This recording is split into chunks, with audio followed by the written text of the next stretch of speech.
எப்ப பார்த்தாலும் எடப்பாடி பழனிசாமி எப்படி வந்தார் தெரியுமா, எப்படி வந்தார் என்ன தெரியுமா, அதான் மக்கள் கேட்கறாங்க.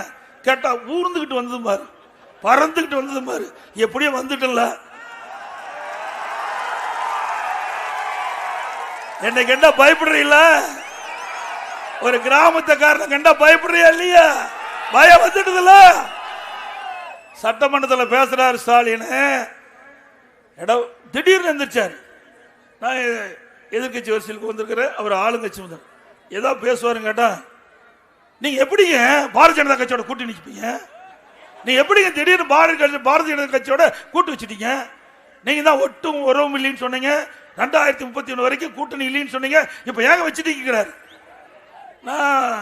இது என்ன முதலமைச்சர் நம்மளை கேட்கிறாரு, இது எங்க கட்சி விவகாரம், நாங்க யாரோட வேணாலும் கூட்டணி வைப்போம், அதுக்கு நீங்க எங்க கஷ்டப்படுறீங்க கவலைப்படுறீங்க? பாரதிய ஜனதாவோட கூட்டணி வச்சமோ இல்லையோ, திரு ஸ்டாலினுக்கு ஜுரம் வந்துடுது, தேர்தல் ஜுரம் வந்துடுது. ஏங்க இது அண்ணா திமுக கட்சி, யாருடன் கூட்டணி வைப்பது எங்களுடைய முடிவு, நீ ஏங்க ஆதங்கப்படுறீங்க?